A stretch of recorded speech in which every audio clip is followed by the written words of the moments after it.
नमस्कार, जय हिंद। मैं प्रवीण शर्मा एसआरजे क्लासेस के इस YouTube चैनल में आप सभी का बहुत बहुत स्वागत करता हूं। आधुनिक भारत के इतिहास को हम पढ़ रहे थे और उसी सीरीज में आज की हमारी जो क्लास है वो फ्रांसीसियों के भारत आगमन पर बेस्ड रहेगी। ठीक है, तो फ्रांसीसियों को देखने से पहले एक और जो देश है उसके बारे में हम देखते हैं। वो भी भारत आए थे, लेकिन उनका जो बिजनेस है बहुत ज्यादा नहीं फैला था, ना ही राजनीति में उनका कोई हस्तक्षेप रहा है भारत के, और वो बस कुछ समय के लिए थे और कुछ समय के बाद भारत से चले गए। इसलिए जनरली इनको नहीं पढ़ा जाता है, बट चूंकि हम डीप में पढ़ रहे हैं सारी चीजों को, तो इसको भी कवर अप करते हुए चलते हैं। तो ये थे हमारे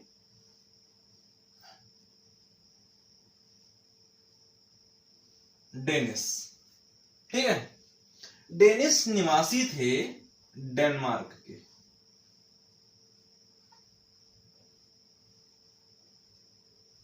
डेनमार्क के निवासी थे डेनिस। ठीक है, अब ये डेनमार्क कहां पड़ता है, तो आप लोगों ने अगर वर्ल्ड मैप पढ़ा होगा तो जुटलैंड पेनिनसुला है, वहीं पर डेनमार्क स्थित है और वहीं के थे डेनिस लोग। इनका जो आगमन है भारत में ये होता है सन 1616 के आसपास। ठीक है, 1616 के आसपास इनका आगमन होता है। दो जगह ये अपनी कोठियां बनाते हैं मुख्य रूप से। पहला तो था तंजौर, ये नीचे तमिलनाडु में है, और दूसरा था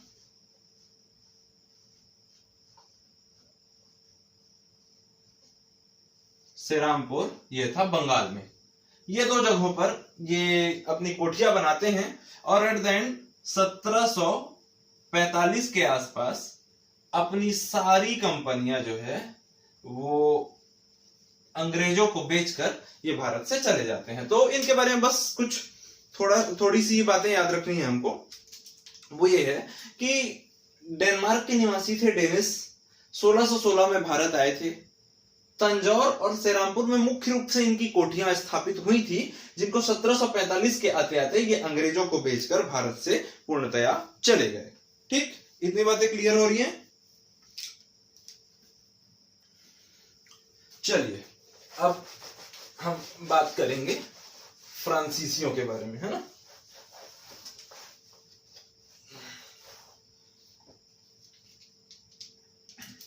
तो अब हमारा जो हेडिंग है वो होता है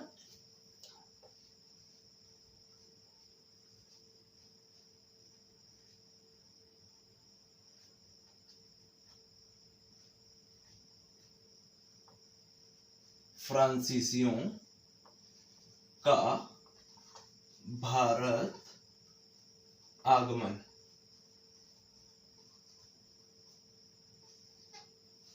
फ्रेंच अराइवल इन इंडिया। तो फ्रांसीसियों का भारत आगमन जो है ये पहली बार होता है सन 1664 में। देखिए, अगर भारत की स्थिति यहां पर हम देखें तो भारत में इस समय बादशाह कौन है, दिल्ली में कौन बैठा है, तो यहां पर बैठा है औरंगजेब। औरंगजेब, ठीक है ना। औरंगजेब के कार्यकाल की अगर हम बात करें तो इसका कार्यकाल था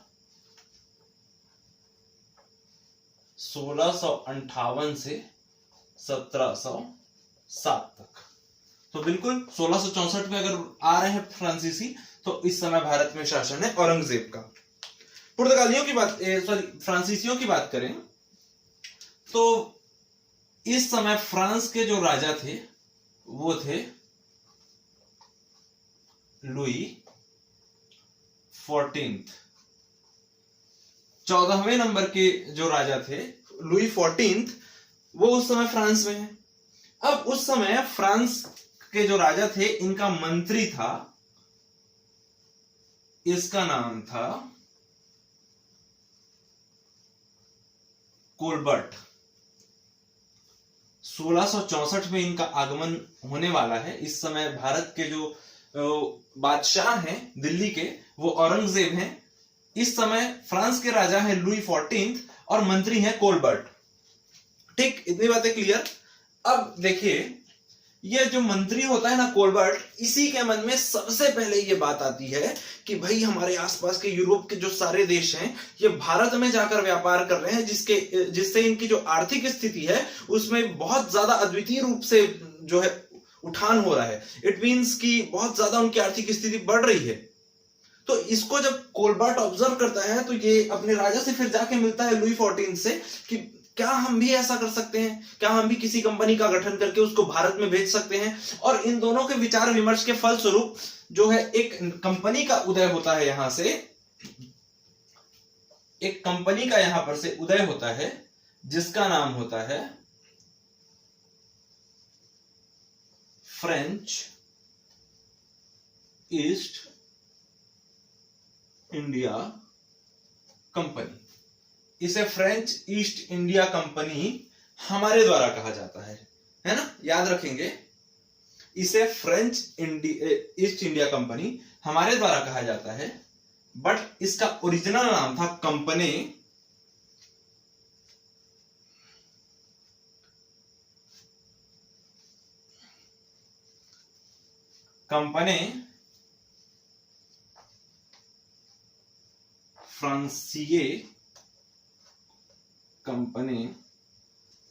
फ्रांसीए देश इंडीज ओरिएंटले। कंपनी फ्रांसीसे डेस इंडीज ओरिएंटले, ये इस कंपनी का नाम होता है। ठीक है, तो ये बहुत ज्यादा ऐसा नाम आपको याद रखने की आवश्यकता नहीं है। वैसे फ्रेंच ईस्ट इंडिया कंपनी आप बोलकर इसको समझ सकते हैं, और एग्जाम में भी अगर ये लिखते हैं तो आपको बिल्कुल नंबर मिलता है यहां पर, है ना। तो इस तरह से इस कंपनी का गठन होता है 1664 में। लेकिन तुरंत बनने के बाद ये कंपनी भारत नहीं आ जाती। इस समय हाँ 1664 में कुछ मात्रा में आंशिक रूप से जो फ्रांसीसी थे उनका भारत आगमन हो गया था, बट ये इंडिविजुअली आते थे। कुछ 2-4 व्यापारियों का समूह आ गया, भारत में व्यापार करना शुरू कर दिया, इस तरीके से होता था। लेकिन फाइनली 1664 में कंपनी गठित होने के बाद 1667 में ये कंपनी भारत आती है। और जब ये कंपनी भारत आती है तो इसके साथ मेन कौन कौन लोग आते हैं? तो पहला होता है फ्रैंको कैरो, ये इस कंपनी का लीडर बन के आता है उस समय। और इसके साथ एक ईरानी व्यापारी रहता है, ईरानी व्यापारी, इसका नाम रहता है मरकारा। तो 1667 में फ्रांसीसी कंपनी भारत आती है, फ्रैंको कैरो और ईरानी व्यापारी रहता है मरकारा, ये दोनों भारत आते हैं। और जस्ट आने के अगले ही साल 1668 में इनकी जो है कंपनी बन जाती है, इनकी फर्स्ट कोठी बनती है सूरत में। ठीक, यहां तक की बातें क्लियर हुई। देखिए स्टोरी को एक बार समराइज वे में समझते हैं हम। सबसे पहले देखते हैं फ्रांसीसियों का भारत में आगमन। तो फ्रांस के उस समय राजा रहते हैं, 1664 के टाइम पीरियड की बात यहां पर हो रही है। उस समय फ्रांस के राजा है लुई 14, मंत्री है कोलबर्ट। इन्होंने एक कंपनी का गठन किया। कोलबर्ट की मंत्रणा से महाराजा लुई 14 के द्वारा एक कंपनी का गठन किया जाता है, जिसको हम कह सकते हैं फ्रेंच ईस्ट इंडिया कंपनी। ये 1664 में बन जाती है और 1664 से 7 के बीच में भारत आती है। और भारत जब आती है तो इसके मेन लीडर होते हैं इस समय फ्रैंको कैरो, और एक ईरानी व्यापारी साथ में आता है जिसका नाम होता है मरकारा। इस तरह से फर्स्ट कोठी इनकी 1668 में सूरत में स्थापित हो जाती है। यहां तक क्लियर होती है बात। अब सूरत में स्थापित तो हो गई, लेकिन अब आप सोचिए कि उस समय सूरत की क्या स्थिति है। सूरत में इस समय पुर्तगाली भी बैठे हुए हैं, डच भी बैठे हुए हैं और अंग्रेज भी बैठे हुए हैं। और वहां पर अगर जाकर ये अपनी कोठी खोल दे तो क्या इनका व्यापार जितना चलना चाहिए उतना चलेगा? तो ये तो बिल्कुल पॉसिबल नहीं है। और कंपटीशन बहुत ज्यादा है, बहुत टफ कंपटीशन है, पहले से जमा जुमाया व्यापारी वहां पर बैठा है और उसके जस्ट सामने आप जाकर अगर अपना दुकान खोल दोगे तो बिल्कुल वो दुकान तो चलेगा ही नहीं, या चलेगा भी तो बहुत कम मात्रा में, बहुत नॉमिनल। तो ऐसा ही हुआ फ्रांसीसियों के साथ भी। और इस स्थिति में फ्रांसीसी जो है वो सूरत में तो चलो सूरत को छोड़ के नहीं गए, सूरत में रहे, लेकिन यहां पर जितनी इनकी अपेक्षाएं थी कि इतना हम व्यापार करेंगे, इतनी हमारी आर्थिक स्थिति बढ़ेगी, तो ऐसा कुछ भी नहीं हुआ। बहुत कम व्यापार होता था यहाँ पर पुर्तगालियों का। तो इस चीज से हताहत होकर जो पुर्तगाली थे, ये एक स्टोरी हमने इसके पहले वाली क्लास में पढ़ी थी अंग्रेजों के बारे में कि 1639 में गोलकुंडा के जो सुल्तान होते हैं उनसे अंग्रेजों को गोलकुंडा में फ्री ट्रेड के लिए सुनहरा फरमान दिया जाता है ना, ये हमने पिछली क्लास में पढ़ा था। तो वो बात जब फ्रांसीसियों को पता चलती है तो फ्रांसीसी सोचते हैं कि हम भी एक बार जाके बात करते हैं यार, क्या पता हमारी दाल भी वहां गल जाए। तो ऐसे में ये जो फ्रांसीसी होते हैं ये भी जाते हैं और ये जाते हैं 1669 में। वो 39 याद रखिएगा, ये 69 में गए हैं, है ना। तो 1669 में जब फ्रांसीसी जो हैं वो जाते हैं गोलकुंडा के सुल्तान के पास और कहते हैं कि भाई आपने अंग्रेजों को भी आसरा दिया है, डचों को भी आसरा दिया है, पुर्तगालियों को भी आपने आसरा दिया है, तो हमने ही क्या बिगाड़ा है भाई, हमें भी थोड़ा बहुत तो कहीं पर जगह दीजिए ताकि हम भी व्यापार कर सके, हम भी अपनी कंपनी यहां पर स्टैब्लिश कर सके। तो इस तरह से 1669 में, और गोलकुंडा का जो सुल्तान रहता है वो मान जाता है कि हाँ भाई जितने ज्यादा प्रकार की यहाँ पर व्यापारिक वैरायटी अवेलेबल होगी उतना मेरे राज्य की उन्नति के लिए अच्छा है। ये सोचकर उसने भी इनको अनुमति दे दी और इस तरह से 1669 में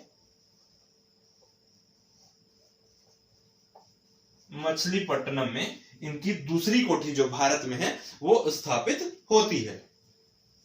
अब थोड़ा बहुत इन लोग यहाँ मतलब सूरत की अपेक्षा थोड़ा बहुत यहाँ पर व्यापार चलने लगा, लेकिन भाई पिछले 3-4 क्लासों में हमने पढ़ा है कि हाँ मछलीपट्टनम में भी अधिकतम कोठियां थी लोगों की, डच हो गए, अंग्रेज हो गए, पुर्तगाली हो गए। तो अब ये क्या कर सकते हैं, अब भाई कंपटीशन यहां भी है, कंपटीशन यहां भी है, तो इससे बहुत ज्यादा ये मेंटली डिस्टर्ब होने के बाद इन्होंने क्या किया, और ये कहीं ना कहीं इनकी उन्नति बहुत पहले हो जाए रहती, लेकिन इनकी उन्नति में एक बाधा के रूप में भी हम इसे देख सकते हैं इस घटना को। तो होता ये है कि 1672 में ये फ्रांसीसी जो होते हैं ना, ये अपने साथ सेना तो लेके आए ही रहते हैं, तो ये क्या करते हैं, सेंट टोमे नाम की एक जगह रहती है, सेंट टोमे, जो कि ये गोलकुंडा के जो सुल्तान होते हैं उन्हीं के अंतर्गत आती है। इस सेंट टोमे पर आक्रमण कर देते हैं, आक्रमण कर दिए, युद्ध होता है, और युद्ध होने के बाद फाइनली ये जो है सेंट टोमे पर जो फ्रांसीसी हैं वो अपना कब्जा कर लेते हैं। यहां तक के सारी बातें क्लियर हुई आप सभी को। देखिए सेंट टोमे पर इनका कब्जा हो गया। अब ये जो घटना है इसको देखते रहते हैं हमारे डच बैठकर। डचों को तो बस मौका चाहिए था, हमको मौका मिले तो कब हम जाकर अपनी पैठ जमाए वहां पर। और ये सेंट टोमे जो कि गोलकुंडा के सुल्तान के हाथ में था, यहां पर अभी तक के कोई भी प्रकार की व्यापारिक कंपनी का आगमन नहीं हुआ है, यूरोपीय कंपनी का आगमन नहीं हुआ है। और ऐसी स्थिति में डचों को जब पता चलता है कि फ्रांसीसियों ने तो यहां पर अधिकार कर लिया, ये तुरंत जाते हैं और जाकर गोलकुंडा के जो सुल्तान रहते हैं उनको तुरंत खबर देते हैं कि भाई ऐसा ऐसा हो गया, जो फ्रांसीसी थे उन्होंने सेंट टोमे पर अपना अधिकार कर लिया। अब जैसा ही ये गोलकुंडा का सुल्तान सुनता है, आग बबूला हो जाता है कि हाँ भाई मेरे राज्य में किसकी हिम्मत हुई, मैंने उनको ऑलरेडी शरण दे के रखा हुआ है, और उनकी हिम्मत कैसे हुई कि वो मेरे ही राज्य में आकर मेरी ही जगह पर अपना अधिकार कर ले, मेरे सैनिकों को मारकर। और ये घटना जैसे ही होती है ना, तो ये डच और गोलकुंडा के सुल्तान ये दोनों मिलकर आक्रमण करते हैं किस पर, फ्रांसीसियों पर, और सेंट टोमे पर को पुनः फ्रांसीसियों से जीत लेते हैं। एक मिनट, जीत लेते हैं सेंट टोमे को पुनः फ्रांसीसियों से। और उसके बाद चूंकि ये डचों को तो मौका चाहिए रहता है, अब डच जाकर बोलते हैं कि सुल्तान देखिए ना, उन लोगों ने तो अधिकार कर लिया था, अब हमने आपका साथ दिया है, तो ज्यादा कुछ नहीं, बस यहाँ पर व्यापार करने का तो अधिकार आप हमको दे ही सकते हैं। ऐसे प्यार से बात करके इन लोग क्या करते हैं, जो डच होते हैं वो गोलकुंडा के सुल्तान से प्यार से बात करके बिल्कुल युद्ध के बाद ये सैन टोमे को मांग लेते हैं, और इस तरह से ये जो डच हैं इनकी भी जो इच्छाएं हैं वो पूरी हो जाती है, इनको भी सेंट टोमे जो है वो मिल जाता है। तो मोरल ऑफ द स्टोरी क्या हुई कि भाई आप दो लोगों के बीच में लड़ाई करवा दीजिए, वो जगह आपका हो जाएगा। इस तरह से मतलब उस समय की नीतियां देखिए आप लोगों की। डच क्या किए, कुछ नहीं किए, बस आराम से देख रहे थे। जैसे ही फ्रांसीसी वहां पर अपना अधिकार जमाए, ये जाके गोलकुंडा के सुल्तान को बताया, दोनों मिलकर लड़े तो ऑब्वियस सी बात है वो जीत ही जाते। तो इस तरह से सैन टोमे को उन्होंने जीत लिया, और फिर प्यार से चिकनी चुपड़ी बातें करके जो डच थे उन्होंने सैन टोमे को अपने अधिकार में ले लिया, और इस तरह से सैन टोमे पर जो व्यापार व्यवसाय है वो अधिक मात्रा में डचों का चलने लगा। अब ये जो सारा घटनाक्रम है, इस घटनाक्रम की जो खबर है वो पहुंचती है फ्रांस।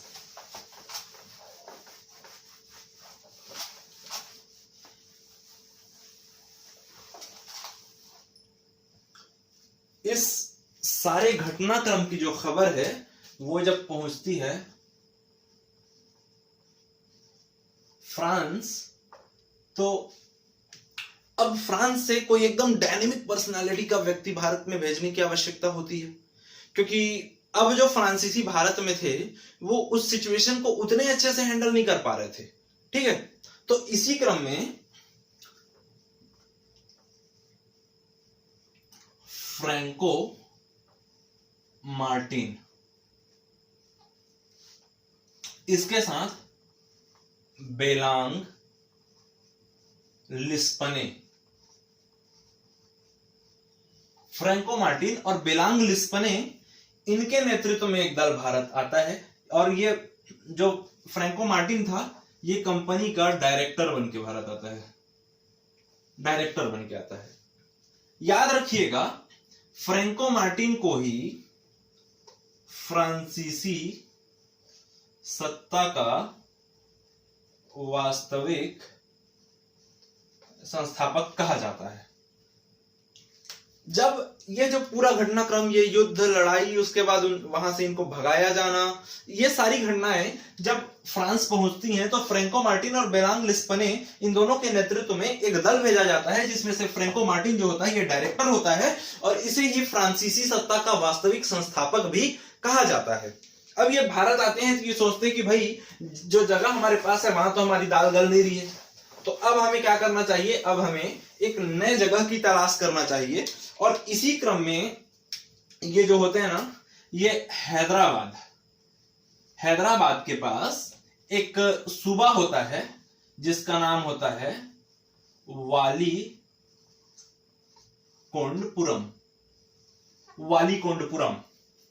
यहां के सूबेदार होते हैं शेर खां लोदी। वालीकोंडपुरम के सूबेदार शेर खां लोदी से ये मिलते हैं, और मिलने के बाद अपने सारी जो प्रॉब्लम्स हैं वो शेयर करते हैं कि भाई ऐसा ऐसा हो गया, एक जगह हमारे पास थी वो भी हमारे हाथ से चली गई, अब हमारे पास बस सूरत है, लेकिन सूरत में हमारा व्यापार जो है वो बहुत अच्छे से चल नहीं रहा है। तो ये जो शेर खां लोदी होता है, इसको भी प्रसन्नता होती है कि चलो अब हमारे राज्य में भी दूसरे देश के लोग व्यापार करेंगे, जो लोगों का एक्सपोजर है वो बढ़ेगा, मेरे राज्य में व्यापार व्यवसाय में वृद्धि होगी। ये सारी बहुत सारी चीजें सोचने के बाद ये जो शेर खां लोदी है ये इनको फाइनली एक जगह जो है अपने राज्य में दे देता है कि भाई ये लो एक जगह, ये जगह है, ये आप रखो और यहां पर व्यापार करो। अब इसी जगह पर ये जो फ्रैंको मार्टिन है,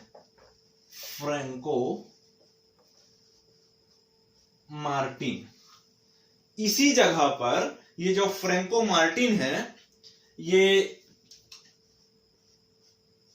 1674 में पांडिचेरी शहर की स्थापना करता है। यहां तक क्या बातें क्लियर हो रही हैं? अब स्थिति कुछ इस तरह से बन जाती है कि ये पांडिचेरी की स्थापना इन्होंने कर ली। भाई लेकिन आप पिछली क्लासेस को अगर थोड़ा सा रिमाइंड करेंगे तो आपके मन में ये चीज बिल्कुल आएगी कि पुलिकट में जो नीचे है वहां पर एक किला है, गोल्डरिया किला, जो कि डचों का है। अर्थात डच भी अपनी सुरक्षा का पूरा जो व्यवस्था है वो बना के रखे हुए हैं। वहीं अगर मद्रास की बात करें तो मद्रास में अंग्रेजों का सेंट फोर्ट जॉर्ज जो है वो ऑलरेडी बना हुआ है, मतलब वो भी अपनी सुरक्षा का पूरा इंतजाम करके रखे हुए हैं। तो और ऐसे में अगर जो फ्रांसीसी थे ये एक जगह अपनी कोठी स्थापित कर रहे हैं, अपना जगह बना रहे हैं, तो वहां पर निश्चित रूप से इनको भी एक किला का निर्माण तो करना पड़ेगा। अगर नहीं करेंगे तो होगा ये कि वो कभी भी आके इन पर आक्रमण करेंगे और इनके पास बचने के लिए कोई जगह ही नहीं होगी। तो ऐसी स्थिति में ये जो पांडिचेरी होता है, यहां पर 1674 में ही फ्रैंको मार्टिन के द्वारा एक किले का निर्माण किया जाता है और इस किले को नाम दिया जाता है फोर्ट लुई।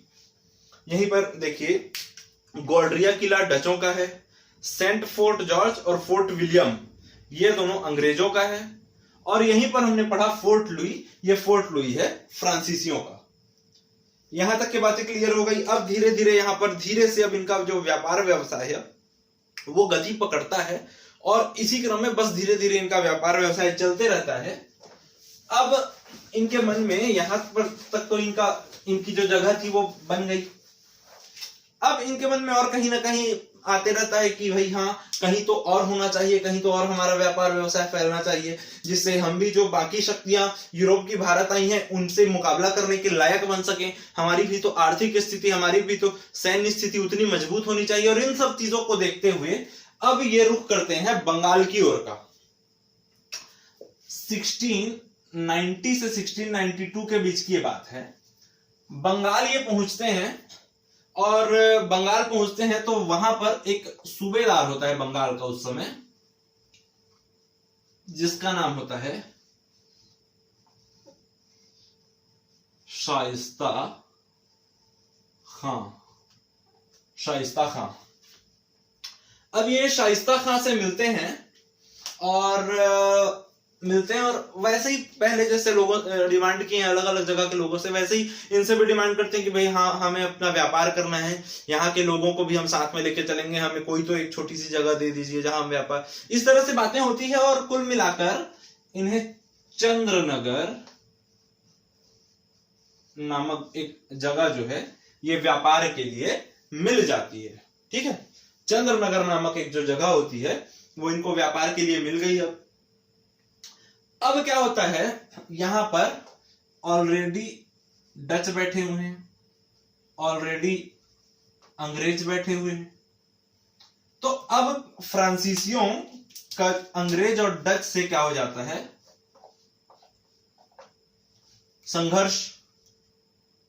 और इस संघर्ष की स्थिति में जो डच हैं, मतलब इनका संघर्ष जो होता है वो ऐसे लड़ाई नहीं होता, युद्ध नहीं होता, इनका जो संघर्ष होता है वो इस तरह से हम देख सकते हैं व्यापारिक संघर्ष होता है। ठीक है, व्यापारिक संघर्ष होता है, मतलब व्यापार होते हैं ना, साम दाम दंड भेद, तो इस तरह से ये सब चीजें लगी रहती है। बहुत फेयर तरीके से यहाँ पर ट्रेड नहीं करते होते हैं, क्योंकि कंपटीशन बहुत ज्यादा होता है, इसलिए एक दूसरे को हमेशा गिराने का प्रयास करते हैं। तो कुल मिलाकर एक व्यापारिक युद्ध की स्थिति यहाँ पर बन जाती है। और लेकिन ये यहाँ पर युद्ध नहीं करते। डच जो है ये बहुत ज्यादा, हमने पहले भी देखा कि डच दिमाग बहुत ज्यादा लगाते हैं। तो इस तरह से डच क्या करते हैं कि भाई हाँ, हम साउथ में हम क्या है, ज्यादा पावरफुल हैं, तो वहां पर हमारे पास किला भी है पुलिकट में।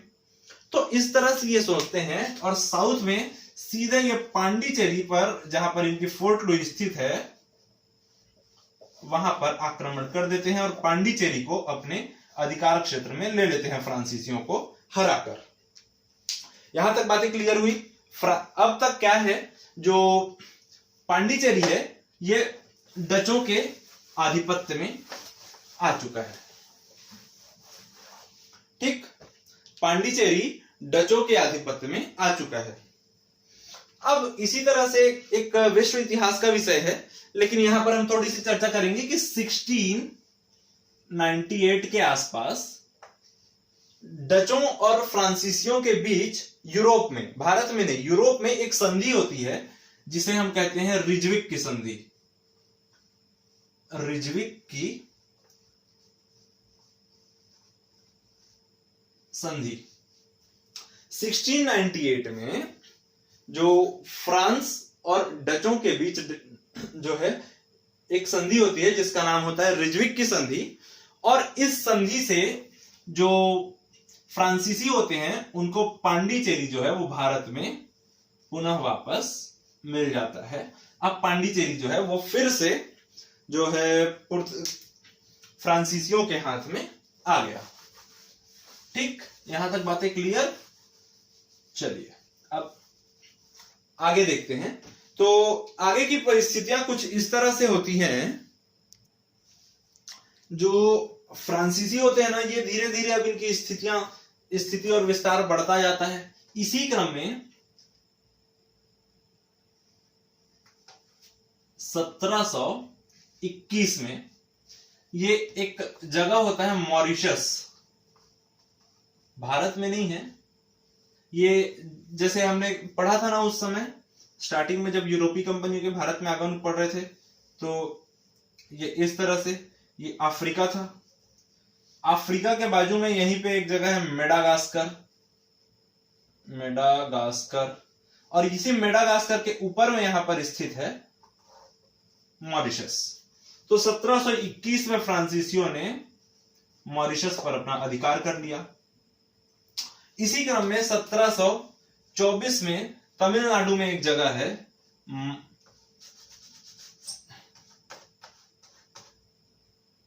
माहे, एक जगह है माहे, वहां पर अपना अधिकार कर लिया। और 1739 में तमिलनाडु की एक जगह कराईकल पर अपना अधिकार कर लिया। ये है तमिलनाडु में, ये है केरला में। तो 1739 के आसपास तक इनकी जो स्थिति थी वो इस तरह से बहुत सारी जगहों पर फ्रांसीसियों का अधिकार हो गया था। अब एक मोटे तौर पर अगर हम मैप में इनको देखना चाहें तो कुछ इस तरह से देख सकते हैं। जैसे ये बन गया हमारा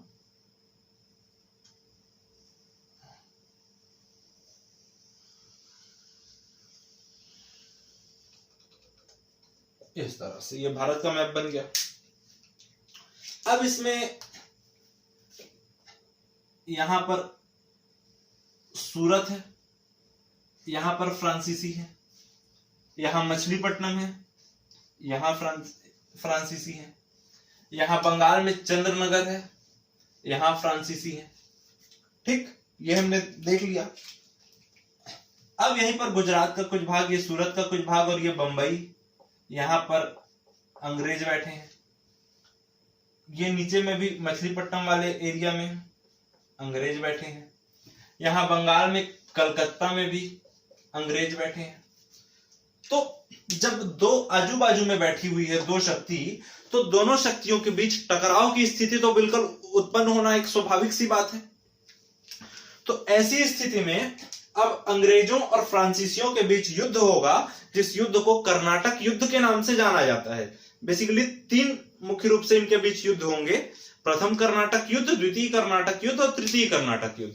इन तीनों युद्धों को हमको बहुत गहराई से पढ़ना है, क्योंकि इन युद्धों से प्रश्न बहुत ज्यादा आते हैं। एक मोटे तौर पे अभी अगर देखें तो इनके बीच में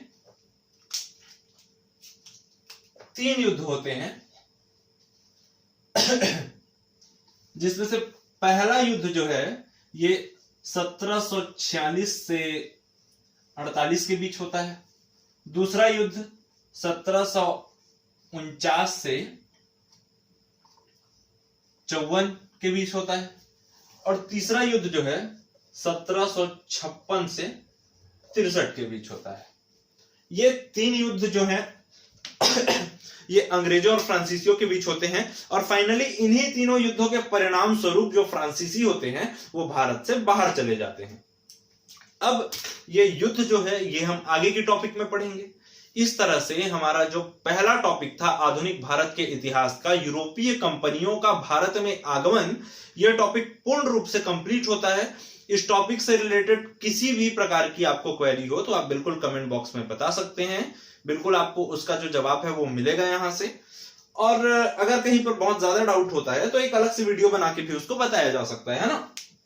अब अगला जो हमारा टॉपिक होगा वो होगा अंग्रेजों का भारत विजय। तो अंग्रेजों के भारत विजय के अंतर्गत हम देखेंगे कि अंग्रेज किस तरह से किन किन नीतियों के माध्यम से क्या क्या उस समय परिस्थितियां बनती हैं, उनके माध्यम से अंग्रेज एक एक करके सिलसिलेवार भारत के अलग अलग क्षेत्रों को जीतते जाते हैं और यहां पर आई अन्य यूरोपीय शक्तियों से प्रतिद्वंदिता करके उनको धीरे धीरे भारत से भगाते जाते हैं। इन सारे चीजों के बारे में एक एक टॉपिक लेकर हम पढ़ेंगे और ये टॉपिक हमारा यहीं पर समाप्त होता है। बहुत बहुत धन्यवाद। आपको पसंद आया हो तो वीडियो को लाइक कीजिए, शेयर कीजिए और सब्सक्राइब कर लीजिए। बहुत बहुत धन्यवाद। Thank you.